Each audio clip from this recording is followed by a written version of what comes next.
Retro கிளாசிக்ல இன்னைக்கு நம்ம பார்க்க போற படம் அருணாட்டு தெரியுமா? பால் வருவன் தெரியுமா? டோட்டல் ரீகால் பார்த்துருக்கீங்களா? 90s கிட்ஸ் கண்டிப்பா பார்த்துருப்பாங்க. நம்ம சேனல் தான் இந்த மாதிரி வித்தியாசமான படங்கள்லாம் சொல்லுவோம். அதனால சப்ஸ்கிரைப். ஒரு ரேபிஸ்ட் எப்படி ஒரு நார்மல் ஹியூமனா இருக்க முடியும்? கண்டிப்பா அவன் ஒரு மரக்கரண்ட காம கொடூரனா தான் இருப்பான். ஆனா அவனை பத்தி தெரியாத வரைக்கும் அவன் மக்களோட மக்களா சாதாரணமா வாழ்ந்துட்டு தான் இருப்பான். அப்படிப்பட்ட ஒரு படம் தான் எல்லி. இந்த படத்துடைய கதை என்னன்னா, மிஷலுங்கிறவங்க ஒரு வீடியோ கேம் கம்பெனியில சிஇஓவா இருக்காங்க. இவங்களை மாஸ்க் போட்ட ஒருத்தன் ரேப் பண்ணிடுறான்.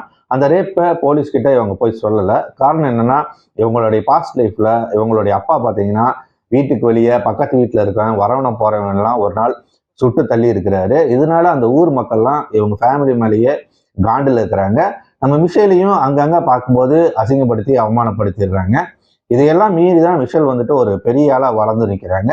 இந்த சமயத்துல அந்த ரேபிஸ்ட் திரும்பவும் வந்து மிஷலை ரேப் பண்ண வரான். இதுக்கப்புறம் என்ன நடக்குதுங்கிறத இந்த படத்துடைய மீதி கதை.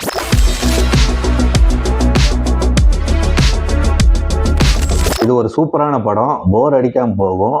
எப்படி அவங்க இந்த படத்தை எண்டு பண்ண போறாங்கிற ஒரு கியூரியாசிட்டி படம் பார்க்கும்போது நமக்கு இருந்துட்டே இருக்கும். ஏன்னா படம் அப்படிதான் போகும். இந்த படத்துல காட்டக்கூடிய இவங்களுடைய ரிலேஷன்ஷிப் எல்லாம் ஒரு ஓப்பன் ரிலேஷன்ஷிப்பா தான் இருக்கு. எவனை வச்சுட்டு இருக்காங்கிற மாதிரி தான் இருக்கு. ஹேய் எவ்ரிபடி அப்படிங்கிற மாதிரி தான் இதுல இருக்குது. ஏன்னா இவங்க பாத்தீங்கன்னா எவனுமே ஒரிஜினலா இல்லையாடா, டூவா இல்லையாடாங்கிற மாதிரி தான் இந்த ரிலேஷன்ஷிப்பே போகுது. இவங்களோட இதெல்லாம் அப்படிதான் இருக்குது. இந்த மிஷனுடைய பிஓவில இருந்து பார்த்தோம்னா இவங்க சந்திக்கக்கூடிய ஆண்கள் எல்லாருமே நார்மலான ஆவரேஜான ஆண்களா இருக்காங்க. இதனாலேயே இவங்களுக்கு பின்னாடி வேற ஒரு மேட்ரு தான் அது பண்றதுக்கு வந்துட்டு ஒரு பாயிண்டாகவும் இருக்குது. ஃப்ரெண்டோட ஹஸ்பண்ட் கூட மேட்ரு பண்றாங்க. ஒரு கட்டத்துல ஃப்ரெண்டு கூடயே மேட்ரு பண்ணியிருக்காங்க. யாருமா நீ வெரைட்டியா போட்டு தள்ளுறியம்மா. இது போக அவங்க அம்மா வேற ஒரு செக்ஸ் லைஃப் தனியா வாழ்ந்துட்டு இருப்பாங்க. இப்படி மேட்ருன்னு படம் ஃபுல்லாவே மேட்ராவே தான் இருக்கும். ஆனா அது வல்கரா இல்லாம படத்தோட ஒரு லேயரா தான் இந்த படத்துல இருக்குது. இந்த படம் போயிட்டே இருக்கும்போது ஒரு கட்டத்துல வந்து ரேபிஸ்டா கண்டுபிடிச்சிடுறாங்க. ஆனா அதுக்கப்புறம் என்ன நடக்குதுங்கிறது தான் அதுல இருக்கக்கூடிய சுவாரஸ்யமே. ஏன்னா இது வந்துட்டு ரொம்ப காம்ப்ளிகேட்டடான ஒரு மேட்டர்ல தான் நிக்குது.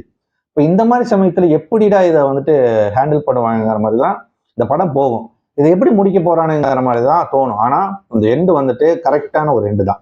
அதுதான் இதுல இருக்கக்கூடிய மேட்ரு.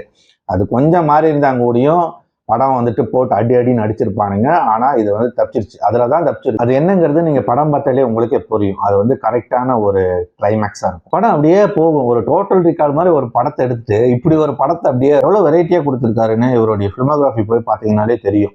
ரோபோகாப்பு, பேசிக் இன்ஸ்டிங்க்ட் இந்த மாதிரி வந்துட்டு நிறைய படங்கள் கொடுத்துருக்காரு. இந்த மாதிரி வெரைட்டியா டிஃப்ரெண்டா எடுக்கக்கூடிய ஒரு டைரக்டர் இவரு. என்னன்னா இவங்க அந்த ரிலேஷன்ஷிப்ல இருக்கக்கூடிய அந்த விஷயங்கள் பார்த்தீங்கன்னா ரொம்ப வந்துட்டு டேக் இட் ஈஸியா தான் வந்துட்டு இவங்க போறாங்க. ஏன்னா இது சாதாரணமாயிடுச்சு அவங்களுக்கு. அவங்க ஒர்க் அவுட் ஆகலை. ஆக்சுவலா பார்த்தீங்கன்னா இவங்களுக்கு வந்து மேரேஜ் வந்து ஒர்க் அவுட் ஆகாத மாதிரி தான் இருக்கு. அதனால போங்கடாங்கிற மாதிரி தான் ரொம்ப அசால்ட்டா போயிடுச்சு இது எல்லாமே. அதாவது அந்த மாதிரி தான் இந்த படத்துல வந்துட்டு காமிச்சிருக்காங்க. நீங்க அதை பார்த்தீங்கன்னாலே உங்களுக்கு தெரியும் எவ்வளவு அட்வான்ஸா போயிருக்குன்னு. இப்பவுமே இங்க இன்னுமே அதெல்லாம் மாறல. இன்னுமே பார்த்தீங்கன்னா இந்தியாவில் வந்துட்டு அது மாறாது. ஏன்னா வி ஆர் இந்தியன்ஸ், அது இப்படியே தான் இருக்கும். வெளியே நம்ம வேணா வேணாலும் வந்துட்டு லிவிங்க அது எதுன்னு வேணா சொன்னாலுமே உள்ளுக்குள்ள வி ஆர் இந்தியன்ஸ், அது மாறவே மாறாது. நம்ம மாடர்னா இருக்கிறதெல்லாம் வெளியே மட்டும்தான். மாடர்னுங்கிறது உள்ள இருக்கணும், உள்ளதான் மாறணும். அது இங்க நடக்க போறது இல்லை. பெண்களும் சரி ஆண்களும் சரி, மாடர்னுங்கிறது அவங்களோட ஆடைகள் மட்டும்தான் இருக்குது, உள்ளுக்குள்ள இல்லை. அவங்க உள்ளுக்குள்ள பழைய பஞ்சாங்கமா வாழ்ந்துட்டு தான் இருக்கிறாங்க. படம் பார்க்கும்போது நம்மளுக்கே தெரிஞ்சிடும் அந்த ரேப் பண்ணது யாரு அப்படிங்கிற மாதிரி. அதை வந்துட்டு தெரிஞ்சுதான் வச்சிருக்காங்க. ஏன்னா அது கிடையாது எண்டு வந்துட்டு தெரிஞ்சதுக்கு அப்புறம் என்ன நடக்குதுங்கிறது தான். ஸோ அதனால அது வந்து ஒரு ட்விஸ்டா இல்லை, ஆனா வந்துட்டு ஒரு மைல்டு ட்விஸ்ட் மாதிரி தான் வச்சிருக்காங்களே தவிர அது ஆடியன்ஸ் கணிக்கணும் மாதிரி தான் வச்சிருந்திருக்காங்க. அப்படிதான் அது எடுக்கப்பட்டிருக்கு. அந்த ரேபிஸ்ட் வந்துட்டு ஒரு கட்டத்துல சொல்லுவான். அப்பதான் வந்துட்டு தெரிய வரும் இது இப்படி ஒர்க் ஆகல அப்படிங்கிறது. ஆனா அது எவ்வளவு பெரிய தப்பு. பின்னாடி வந்துட்டு இவன் என்ன மாதிரியான விஷயங்கள்லாம் பண்ணுவாங்கிறதுக்கான ஒரு எண்டு தான் அந்த எண்டாவும் இருக்குது. அது வந்துட்டு கரெக்டா இருந்தது. ஸோ அது என்னங்கிறது நீங்க படம் பார்த்தே தெரிஞ்சுக்கோங்க. கண்டிப்பா இந்த படத்தை பாருங்க. இவருடைய மற்ற படங்களையும் வந்துட்டு பாருங்க. நல்லா சூப்பரான ஒரு டைரக்டர். நீங்க இந்த படத்தை முன்னாடியே பார்த்துருந்தீங்கன்னா கமெண்ட்ல சொல்லுங்க. பார்க்கலைன்னா பார்த்துட்டு வந்துட்டு உங்களோட தாட்ஸ் என்னங்க அதெல்லாம் கமெண்ட்ல சொல்லுங்க. பாய்.